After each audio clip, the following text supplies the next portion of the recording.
윤석열 대통령과 한덕수 국무총리의 탄핵 심판과 민주당 이재명 대표의 공직선거법 2심 재판 결과가 나오는 이른바 사법 슈퍼위크가 시작됐습니다. 그 시작은 오늘 오전 한덕수 국무총리의 탄핵 심판이었는데요. 헌법재판소의 판단은 기각이었습니다. 한 총리는 즉각 업무에 복귀했고요. 밀렸던 민생과 외교 안보 현안들을 챙기고 있습니다. 87일 만에 다시 복귀를 했는데 쟁점에 대한 헌법재판소 판단은 잠시 뒤에 자세히 좀 이야기 나눠보도록 하고요. 일단 기각 5명, 인용 1명, 각하 2명으로 재판관별로 조금 의견이 달랐습니다. 일단 두 분의 총평을 먼저 간단히 들어보겠습니다. 서정욱 변호사님. 한마디로 이제 그 민주당의 탄핵 중독에 대해서 헌재가 사법적인 철퇴를 내리쳤다. 네. 이렇게 봅니다. 지금 벌써 이제 그 구전 9패입니다. 우리 해방 이후에 70년 동안 탄핵이 3번 있었어요. 그런데 민주당이 지금 발의한 것만이 30번입니다. 그런데 한 번도 인용된 게 없어요. 아니 탄핵이라는 게 인용되기 위해서 하는 거 아닙니까? 단순하게 그냥 직무정지시켜서 국정마비 시키려고 그냥 해보는 겁니까? 좀 이게 가능한 사유가 있을 때 하십시오. 아무런 사유가 없는 걸 그냥 몇 달 동안 이게 87일입니다. 앞으로 이런 식으로 탄핵 남발하면 헌재가 계속 뭐 10전 10패, 그다음에 13전 13패, 네. 100전 100패 이래 되거든요. 이 말은 이게 바로 우리 민주당이 우리 헌법을 철저히 짓밟고 유린하고 완전히 민주주의를 짓밟고 있는 거예요. 지금 벌써 이게 구전구패잖아요.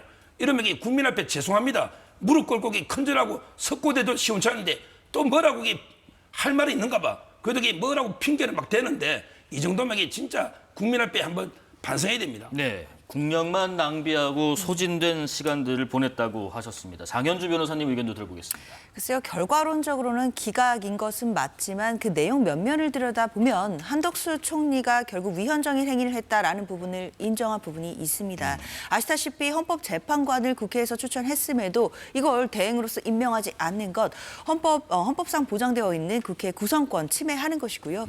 대행으로서 임명해야 될 자기 의무가 있음에도 임명하지 않았기 때문에 위헌이라고 적어도 5명의 재판관을 확인을 했습니다. 그중에 1명은 중대한 사유로 보아서 파면할 정도에 이른다고 보고 인용 결정까지 나온 것이고요. 나머지 분들은 뭐 위헌을 확인하면서 그 정도 파면할 정도는 보지 않아서 결국엔 기각에 그치기는 했지만 적어도 한덕수 총리는 이제는 그 마은혁 재판관에 대해서 임명을 빠르게 서둘러야 되는 것이 아닌가. 그것이야말로 지금 위헌적인 상태를 시정할 수 있는 방법이 아니겠느냐. 이런 것을 보여주는 판결이었다고 생각합니다. 예. 다시 한번 말씀드리지만 5명은 기각, 1명은 인용, 각하는 2 이렇게 해서 총괄적으로는 기각이 나왔습니다. 정계선 재판관이 인용, 정형식, 조한창 재판관은 각하, 나머지 5분은 기각 결정을 내렸는데, 자 87일 만에 이렇게 직무에 복귀한 한덕수 국무총리가 직무 복귀 이후에 대국민 담화를 발표했습니다. 발언 내용 보고 계속 이야기 나누겠습니다. 존경하는 국민 여러분, 오늘 오전 헌법재판소가 내린 결정에 따라 막 직무에 복귀하였습니다. 우리 국민 대다수는 나라가 왼쪽으로 치우치는 것도 오른쪽으로 치우치는 것도 원치 않으셨습니다. 지난 몇 년 우리가 명백히 목격하고 배운 것이 있다면 극단으로 갈라진 사회는 불행으로 치달을 뿐 누구의 꿈도 이루지 못한다는 점입니다. 여야와 정부가 정말 달라져야 합니다. 저부터 그렇게 하겠습니다. 자, 서 변호사님, 좌우가 없다, 대립하지 말자, 극단으로 갈라지면 불행할 뿐이다. 어떻게 보면 사회 통합을 무엇보다 한덕수 총리 권한대행이 이제 강조를 했습니다. 저는 이제 너무나 당연한 메시지고요. 네. 지금 우리 사회의 분열이 심각합니다. 물론 미국이나 외국도 그런 점이 좀 있다고 하는데 우리는 유난히 이념별로, 그다음에 또 세대별로, 또 이제 계층별로, 성별로 이런 갈등이 정말 심각한 이런 상황이고요. 여기에 가장 큰 원인은 정치입니다. 예. 정치가 갈등을 유발자예요. 정치가. 따라서 정치가 정말 달라지되고요. 이 모든 저는 원인 중에 가장 큰 원인은 이재명 대표의 그 사법 리스크라 봐요. 본인이 그냥 깨끗하게 사법 리스크에 그냥 승복하고 정치력에 깨끗하게 정견퇴하고 이러면 이런 문제가 없잖아요. 끝까지 어떤 수단 방법을 안 가리고 나는 이게 며칠이라도 빨리 해서 내 대통령 대가 재판이 다 중단시키고 모든 걸 덮어버려야 되겠다. 여기서부터 민주당이 그게 이재명 대표 일극체제 끌리다니고 있는 거예요. 끌리다니고. 네. 따라서 저는 이제는 정치가 정말 달라져야 된다. 그 점에서 이제 한덕수 총리가 우리는 좌우가 아니고 앞으로 나가야 된다. 하나가 돼서 이거는 그냥 상당히 설득이 있다. 이건 바람직한 메시지고요. 그러기 위해서는 정말 이재명 그 사법 리스크를 방탄을 위해서 모든 정치가 민주당이 끌려다니는 옛날에 민주당은 이런 당이 아니었어요. 어떻게 이재명 대표 한 명 때문에 온 민주당이 이렇게 전 탄핵을 남발하고 이게 나가는지 이해가 안 돼요. 네, 정말 뭐 중요한 부분이라고 동의는 하셨는데 그 원인은 이재명 대표의 사법 리스크다 또 꼽아주셨습니다. 글쎄요, 일단 통합의 메시지에 대해서 뭐 반대하시는 국민들이 어디 계시겠습니까? 그만큼 지금 사회적인 갈등이 극한으로 치닫고 있는데 어느 때보다도 이런 통합의 메시지가 절실하고 정치권에서도 이 필요성에 대해서는 모두 인식하고 있다고 생각합니다. 그래서 저는 이제 두 가지 아쉬운 점이 이제 첫 네. 번째로는 사실 한덕수 총리의 이런 통합의 메시지가 사실 저는 대통령의 입에서 나왔어야 된다라고 생각이 들거든요. 아시다시피 대통령이 3월 초에 구속이 취소되면서 석방이 됐는데 그 석방되고 나온 메시지도 사실은 뭐 통합의 메시지라고 보기에는 아쉬운 지점이 많았습니다. 지금 어쨌든 직무가 정지되어 있더라도 현직 대통령이다라고 한다면 본인을 지지해주는 국민이 아니고 본인에게 반대 의사를 내비치는 국민이라고 할지라도 모두에게 통합의 메시지가 대통령 측에서 좀 나와야 되는 것이 아닌가라는 생각이 들고요. 네. 또 한 가지 아쉬운 점은 지금 또 여권에서는 이 모든 뭐 갈등이 이재명 대표 때문이다라고 이야기를 하지만 저는 이 부분은 그냥 정치적인 공세에 불과하다고 생각합니다. 모든 것이 뭐 기승전 이재명 대표처럼 모든 어떤 갈등의 최종 종결이 이재명 대표로 귀결될 수는 없다고 생각하고요. 저는 이건 결국 야권에서 가장 선두에 있고 어쩌면 보면 가장 유력한 주자라고 할 수 있는 이재명 대표에 대해서 앞으로 정치적인 공세가 더욱 거세질 거다. 이것을 그냥 알려주는 모습에 불과하다고 생각이 들거든요. 예. 이재명 대표로서는 뭐 이런 정치적인 공세를 예상 못한 것은 아니었을 테니까 본인의 정치적인 행보라든지 뭐 실용주의자적 관점이라든지 이런 부분은 그냥 일일이 대응할 필요 없이 밀고 나가면 되지 않을까라는 생각도 듭니다. 자, 이렇게 한덕수 총리 탄핵 기각을 두고 여야가 또 갈라진 목소리를 냈습니다. 관련 발언 듣고 이어가겠습니다. 그 어떤 이변도 없었습니다. 지난해 12월 민주당 주도로 통과된 탄핵안이 처음부터 헌정 파괴 목적의 정략적 탄핵이었음이 다시 한번 확인되었습니다. 거대 야당의 무리한 입법 폭거에 대한 사법부의 엄중한 경고였습니다. 헌정사의 길이 남을 기록적 패배입니다. 결정이야 존중하지 않을 수 없는 상황이지만 탄핵할 정도는 이르지 않았다라는 판결을 우리 국민들께서 과연 납득할지 모르겠습니다. 대통령 권한 대행은 헌법이 명확하게 정한 헌법기관 구성 의무라고 하는 헌법상 의무를 명시적으로, 의도적으로 악의를 가지고 어겨도 용서됩니까? 이재명 세력의 입법 권력을 동원한 내란 음모에 헌법의 철퇴가 가해진 것입니다.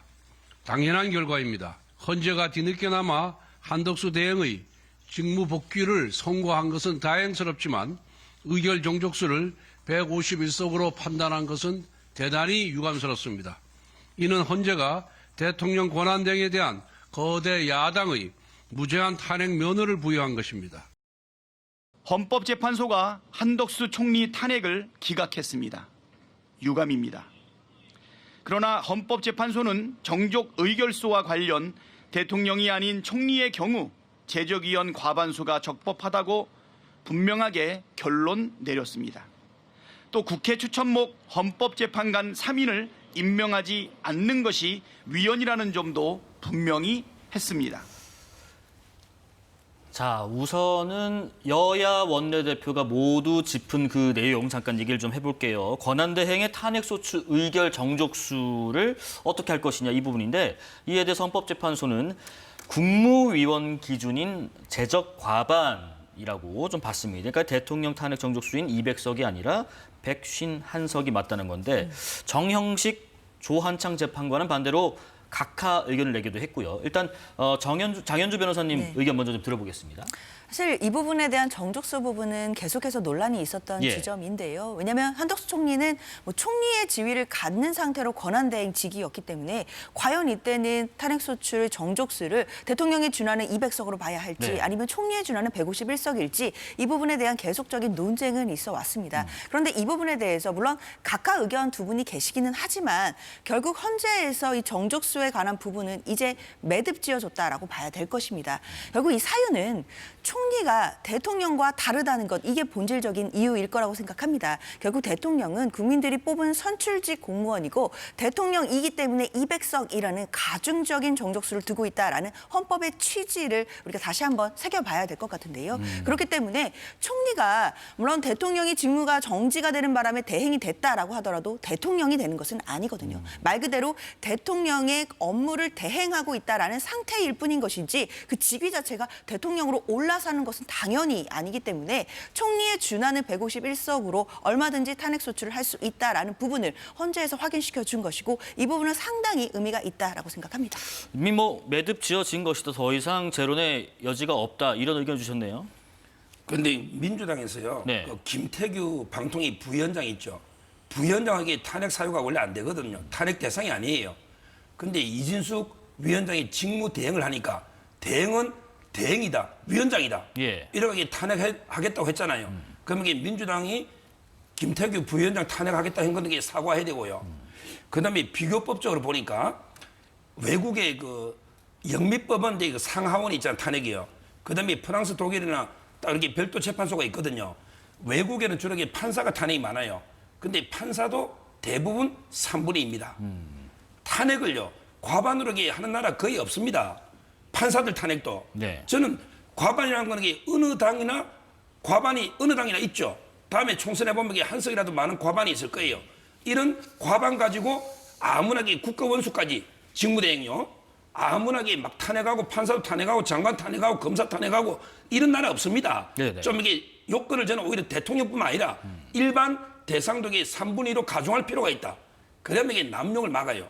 그다음에 자신 있게 좀 연구한 게 어느 나라든 직무가 소추된 데서 자동으로 배제되는 나라는 없어요. 제가 다 확인했습니다. 6개 나라. 따라서 앞으로 그 가처분을 통해서 직무를 하게 한다든지 아니면 오히려 특별한 가처분을 통해서 직무를 정지시키는 이렇게 돼야지. 지금 151석은 누구나 있는데 자 앞으로 국민의힘이 151석이다. 그러면 민주당 정부인데 막 총리부터 아무나 그때 줄탄핵 시키면요. 예. 30명 아니라 40명 시키면 나라가 민주주의 무너집니다. 이거는 반드시 제도 개선이 필요하고 이번에 헌재가 국가 원수를 150석으로 단순 이거는 두고두고 좀 문제가 될 거예요. 네, 다른 나라의 사례와 함께 그 소추가 되는 즉시 직무가 정지되는 거는 이런 사례는 좀 개정돼야 된다는 의견을 개인적인 의견 주셨습니다. 자, 그렇다면은 탄핵 심판 쟁점을 헌법재판소는 어떻게 판단했는지 좀 자세히 들여다보겠습니다. 자, 일단은 거부권을 행사한 것에 대해서 한덕수 총리가 방조했냐는 것. 일단 이 부분에 대해서 헌법재판소는 법 위반을 인정하지 않았습니다. 제2요구권은 대통령의 헌법상 권한이다. 국무회의 의결에 구속받지 않는다. 거부권 행사에 적극 종용하는 등 특별한 사정이 없는 한 방치했다고 단정하기 어렵다. 이번에는 서 변호사님 의견 먼저 좀 들어볼게요. 그러니까 저런 게 문제라는 거예요. 예. 탄핵이라는 거 할 때요. 일단 이제 그 조사를 하거나 미리 판단해 가지고 네. 예를 들어 이제 그 헌법 위반이 있냐 이것만 탄핵하면 안 돼요. 이게 중대하냐 안 하냐까지 국회에서 미리 판단하고 탄핵이 됩니다. 우리 아까 변호사님이 뭐 위헌은 인정했지 않냐 이렇게 했는데 그것도 국회 잘한 거 아닙니다. 위헌마가 탄핵하면 안 되고 위헌에다가 중대하냐 안 하냐까지 미리 조사를 철저하게 해가지고 네. 탄핵 의견을 해야 되는 거예요. 그냥 신문 찌라시 기사 몇 개 첨부하고 대충 의혹 있으면 뭐 나중에 탄핵해놓고 뭐 증거 수집하지 이래서는 안 된다는 거죠. 정보지 정도로 정정하시죠. 네, 정보지를 하겠습니다. 네. 자, 그러면 그 거부권 남용을 방치했다 이게 뭡니까? 대통령이 거부권을 행사한 것도 탄핵 사유가 없잖아요. 네. 최상목 대행도 8번인가 거부권 했는데 지금 탄핵 그건 사유에 없잖아요. 아니 못하고 있잖아요.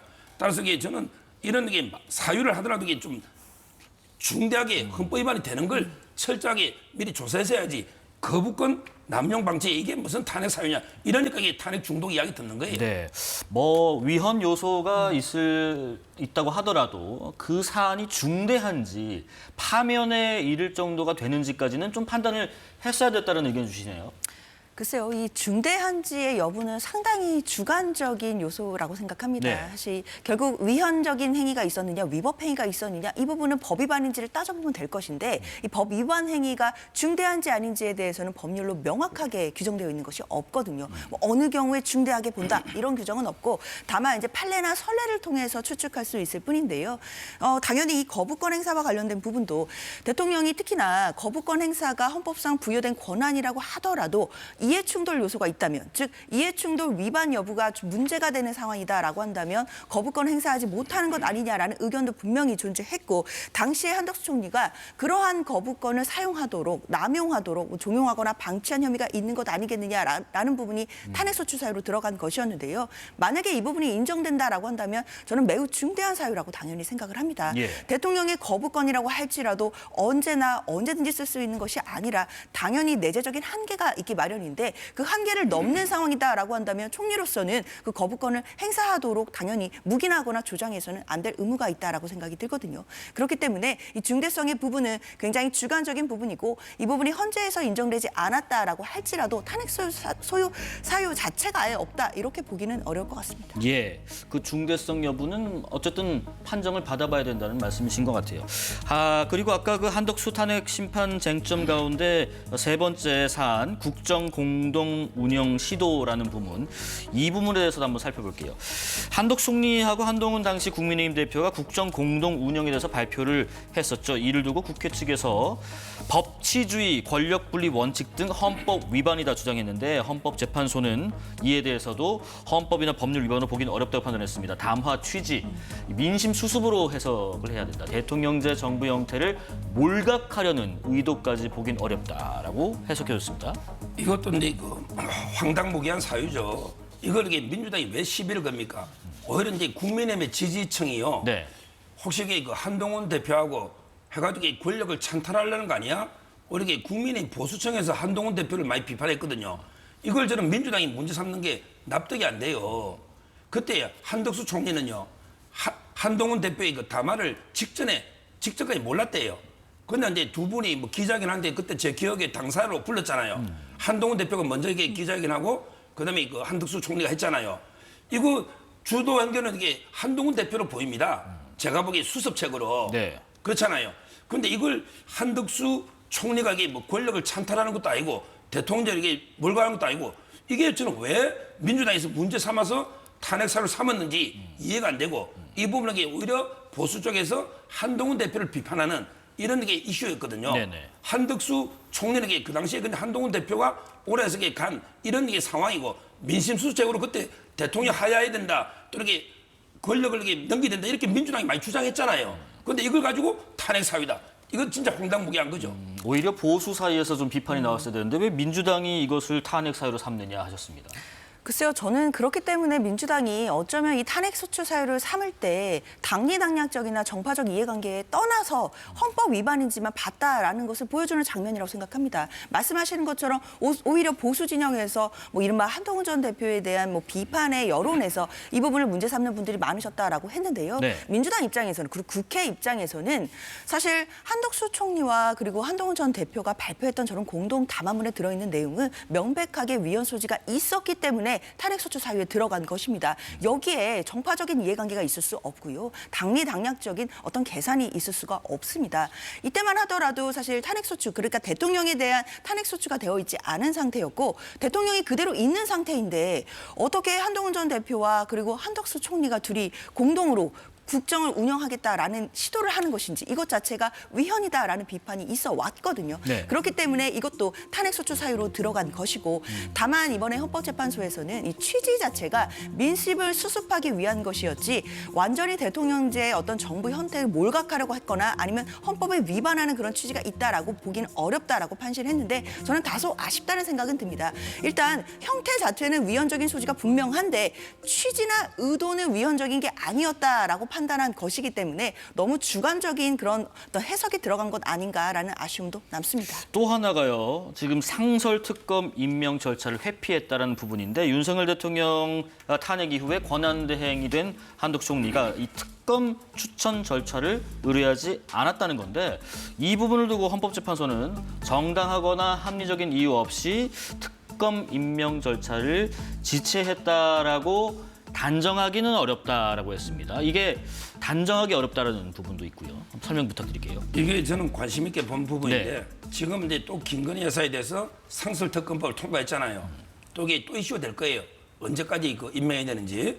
그런데 그 개별 특검법에는요. 예. 며칠 내에 뭐 3일 내에 대통령이 임명 안 한다. 이럴 때는 이게 뭐 어떻게 한다는 조문이 있어요. 개별 특검에는 이게 별을 법 조문을 둡니다. 그런데 상설특검법에는 뭐 이게 어떻게 된다는 것도 없고 대통령이 며칠 내에 임명해라 이런 규정이 없어요. 이게 입법이 없으면 법을 만들든지. 근데 국회에서 지금 법을 개정하면 되잖아요. 네. 입법에 미비인데 이걸 가지고 이게 탄핵한다는 거는 말이 안 되고요. 그다음에 두 번째 중요한 게요. 이게 정당성이 있는 게 갑자기 국회 규칙을 일방적으로 뜯어고친 거예요. 뭐냐면 예를 들어 상설특검 할 때는 일단 여가 2명, 야당이 2명 이거는 맞죠.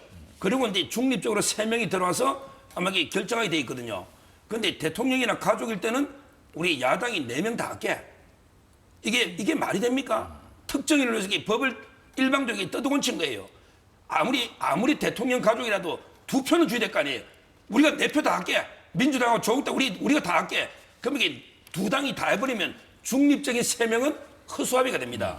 따라서 이게 대통령 가족이라도 일단 기본적으로 2표씩은 주고 그다음에 중립적인 3명이 공정한 특검을 골라라. 네. 이게 맞잖아요. 그러면 이게 4명이 자기 둘이 하면 3명은 덜 늘립니까?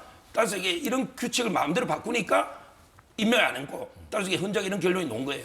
입법의 미비 내지는 입법의 어떤 법의 자의적 해석 내지는 법의 규칙을 좀 바꿔버렸다. 이런 의견입니다. 근데 이 상설특검법에서 결국 특검을 추천 의뢰를 즉시하도록 한 부분, 이 부분과 관련된 논쟁은요. 헌법재판소의 결정문을 좀 꼼꼼히 뜯어볼 필요가 있습니다. 네. 관련해서 정계선 재판관은 이 부분의 위헌적인 부분을 인정하고 그리고 인용까지 했거든요. 결국 특검을 추천하지 않는 거는 특검법의 취지를 몰각하는 것이기 때문에 이 부분에서 중대한 위법 사유가 있다라고 봐서 인용 취지로 정계선 재판관은 결정을 했습니다. 그렇다면 적어도 한 명의 재판관은 위법 사유, 위헌위법적인 사유가 있다라고 보고 이것도 파면할 만한 중대한 사유라고 본 것 분명히 기억해야 될 것 같고요. 그리고 뿐만 아니라 기각 의견을 낸 이제 4명의 재판관들도 그런 취지입니다. 당시에 한덕수 총리가 이제 탄핵이 소추가 되던 시점을 따져보면 그 특검법이 통과되고 그 효력을 갖고 나서 한 열흘 정도였다는 거예요. 그러니까 열흘 정도 내에 특검을 추천 의뢰하지 않은 것 자체가 이것 자체가 위법이다 보기 어렵다라는 취지입니다. 그렇다면 그렇기 때문에 기각이 되었다라고 한다면 적어도 한덕수 총리가 이제 대행으로 돌아온 상황이라면 이제 열흘이 훨씬 지났죠. 몇 달이 지난 상태입니다. 네. 이제는 이번 결정, 기각 결정에 비추어 보더라도 상당한 시간을 지났다라고 볼 수밖에 없고 특검 추천 의뢰를 이제 하지 않는다라고 한다면 저는 위헌적인 그런 소지가 더욱 명확해졌다라고 이 결정에 비추어 보아 판단할 수 있다고 보입니다. 이 부분도 두 분이 하실 얘기가 많으실 것 같아요. 바로 헌법재판관 임명 거부 관련된 건데 미임명 관련된 건데 자 헌법재판관을 미임명한 것과 관련해서 보면은 자, 국회가 선출한 헌법재판관을 임명할 의무를 하지 않아서 직무집행 과정의 헌법 위반이다. 그러니까 헌법을 위반한 건 맞다. 그런데 헌재의 무력화 목적으로까지 볼 자료가 없다는 점 등을 보면은 국민의 신임을 배반한 경우까지는 아니다. 이게 무슨 말인가요? 아마 근데 이 부분이 가장 경론이 벌어진 것 같아요. 예. 김복경 재판관은 아예 그 위헌도 아니다는 거고. 네. 그다음에 정계선 재판관은 위헌이고 중대하다는 거고. 그다음에 나머지 4명은 위헌은 맞는데 중대한 건 아니다. 이게 가장 경론이 벌어진 쟁점이 이 쟁점인데요. 재판관 임명 거부요. 예. 네. 근데 저는 우리가 선관위 9명이죠. 네. 그다음에 그 헌재도 9명이죠. 근데 달라요. 우리 법은요. 선관위는요. 대통령이 3명 임명하고 대법원장이 그냥 3명을 지명합니다. 그다음에 국회에서도 3명 선출하면 끝납니다. 선관위는 국회에서 선출해버리면 자동적으로 임명이 되는 거예요. 그런데 헌재는요. 대통령과 국회의 역할을 나누고 있어요. 국회에서 3명을 뽑아도요 대통령이 임명합니다. 예를 들어 제가 대통령이라도 40여 후보자를 뽑았다. 저는 임명 안 합니다. 왜? 헌법재판소는 헌법을 수호해야 되잖아. 근데 40여 재판관의 판결 성향을 보면 우리 헌법을 무시하고 있어요. 그렇잖아요. 따라서 이게 대통령의 임명권은 허수아비 권한이 아니다. 저는 그래 봅니다. 그럼 이게 대통령 입장에서 국회에서 다시 뽑아 3명을 새로 뽑으세요. 만회가 안 됩니다. 저는 이럴 수 있다 봐요. 이게 대통령 임명권이 그냥 형식적인 거 아니에요. 그러면 차라리 국회에서 3명을 선출한다. 이렇게 선관위처럼 법을 바꿔놨겠죠. 따라서 이번에 한 것처럼 이게 중대한, 저는 위헌도 아니라 봐요. 위헌도. 네. 왜? 대통령 임명권이 있으니까. 근데 뭐 4명은 이게 위헌인데 중대하지 않다 했지만 이 부분에 우리가 선관위 규정과 헌재 규정을 비교해보면 확실하게 알 수 있다. 이래 봅니다. 네. 어쨌든 뭐 개인적인 의견으로 위헌이 아니라고 보신다는 거지만 우리가 저 헌법재판소의 어떤 판단을 일단 준용을 일단 하고 가보겠습니다. 또 장 변호사님 의견도 한번 들어봐야죠. 그렇죠. 일단 헌법재판관을 국회에서 지금 추천을 했음에도 대행이 임명하지 않는 것, 이거 위헌이다라는 거 계속 반복해서 나오는 것 같습니다. 앞서 최상목 대행에 대한 권한쟁의 심판에서도 이 부분 만장일치로 최상목 대행이 임명하지 않는 것 위헌이다라고 확인한 바가 있었거든요. 그럼에도 그 결정을 존중하지 않고 지금까지도 위헌 상태가 계속되고 있다는 것, 이것도 참 국민들께서 우려하실 수밖에 없는 지점이라고 생각합니다. 그런데 이번에 한덕수 총리에 대한 결정문에도 이 부분이 확인이 됐습니다.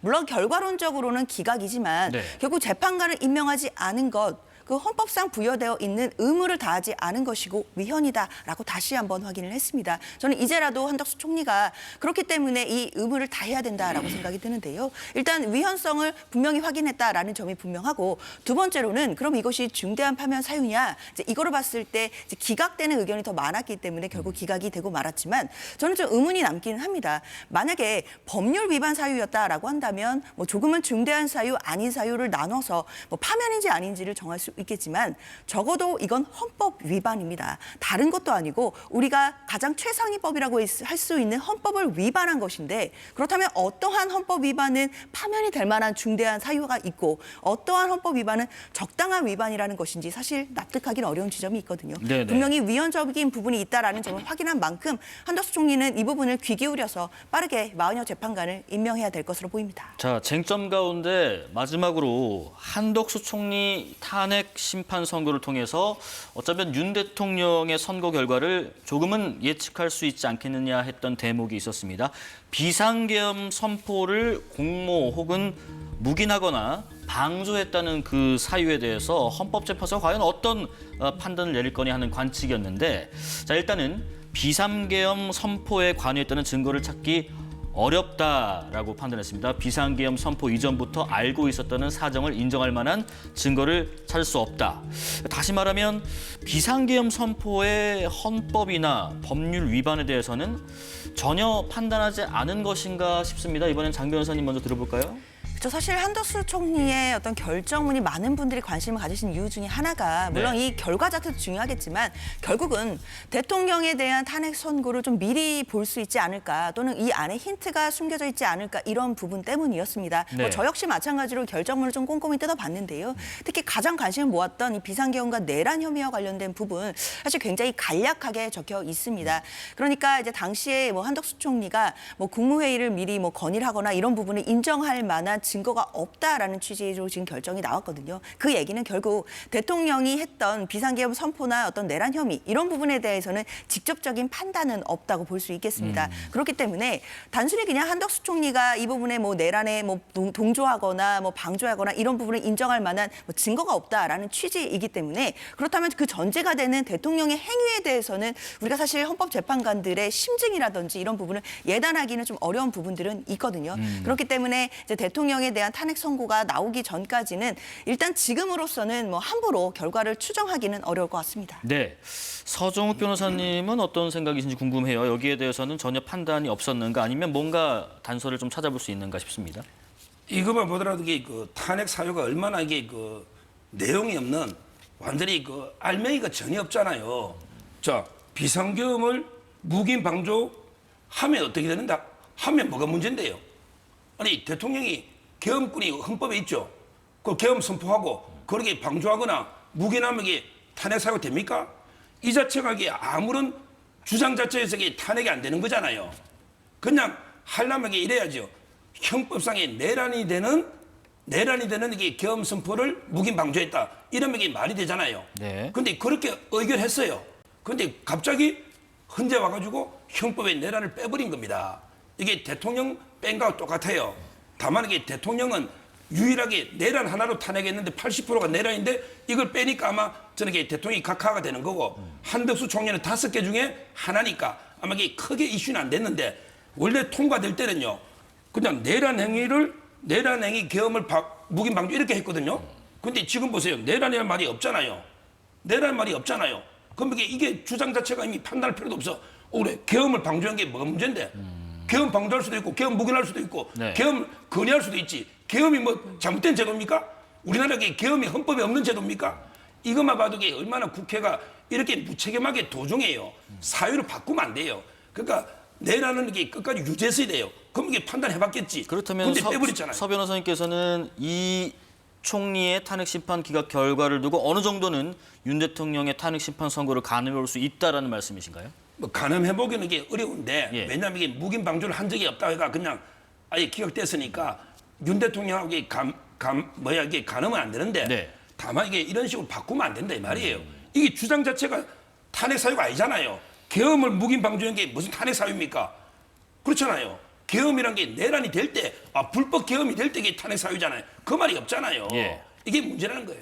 글쎄, 근데 예. 저는 이거 한 말씀 드려야 되겠는데요. 뭐 계엄에 대해서 묵인 방조한 게 무슨 탄핵 사유냐라고 말씀하셨지만 일단 이 전제가 되는 계엄 자체가 불법이냐 이 부분에 대한 논쟁이 분명히 있는 것입니다. 이 부분도 분명히 탄핵 소추 사유로 대통령에 관련해서도 지금 심사가 진행되고 있다고 봐야 될 것 같은데요.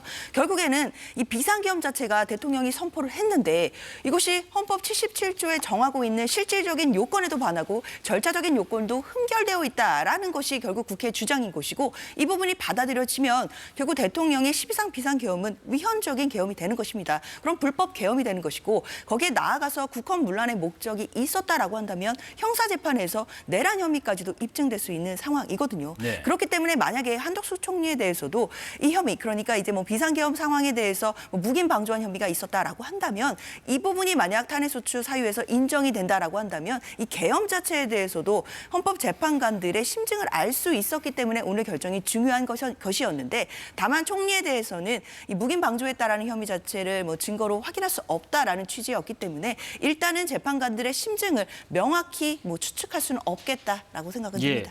저희가 이 질문을 하면은 시청자분들께서 또 그 얘기하시는데 그래도 한번 여쭤보겠습니다. 윤 대통령 탄핵 심판 선고 기일 이번 주 혹은 뭐 다음 달 여러 전망이 나옵니다. 서 변호사님.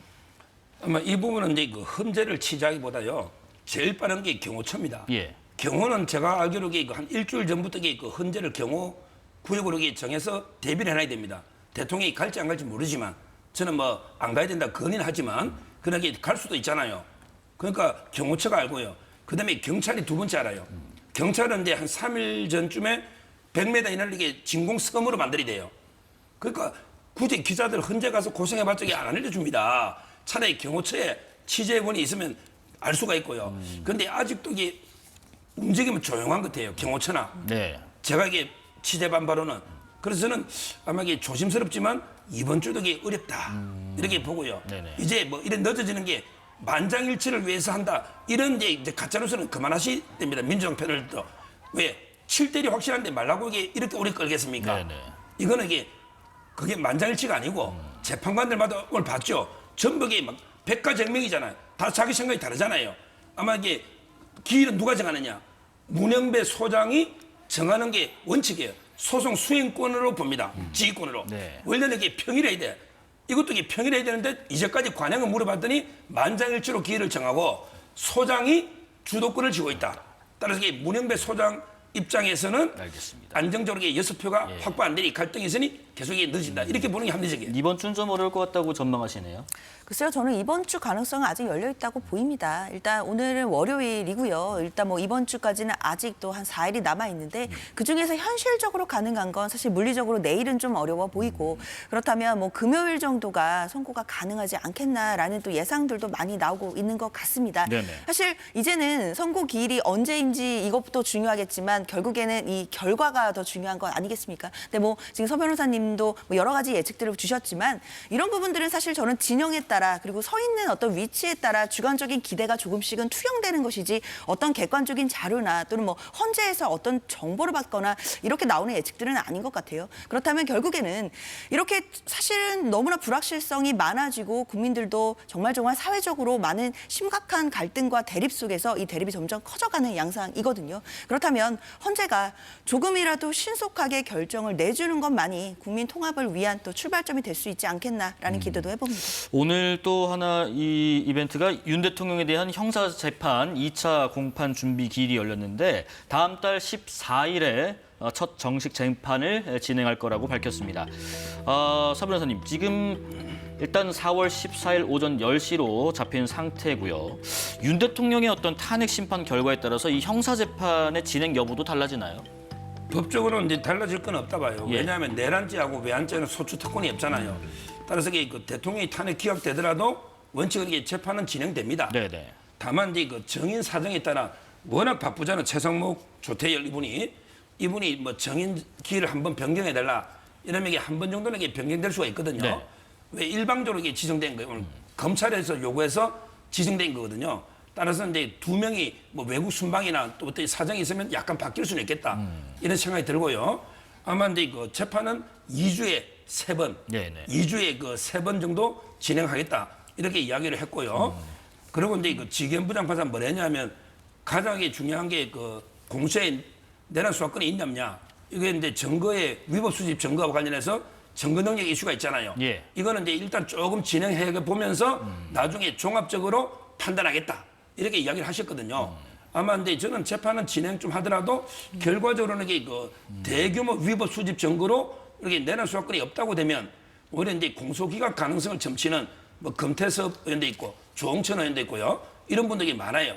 따라서 이게 결론은 옛날에 지견부장 구속 취소할 때 7쪽짜리 그게 보면 이런 말이 있어요. 직권남용을 수사하다가 자연스럽게 인지가 돼야 되잖아. 근데 직권남용을 수사한 적이 없잖아요. 그 점에서 보면 이게 저는 조심스럽게 공소기각에 놓을 수도 있겠다. 이렇게 예측됩니다. 예. 근데 장 변호사님, 아까 내란죄 첫 정식 재판에서 증인 요청 가운데요. 첫 증인으로 최상목 경제부총리와 조태열 외교부 장관을 채택했는데 첫 공판에 이 둘을 부른 이유는 뭘까요?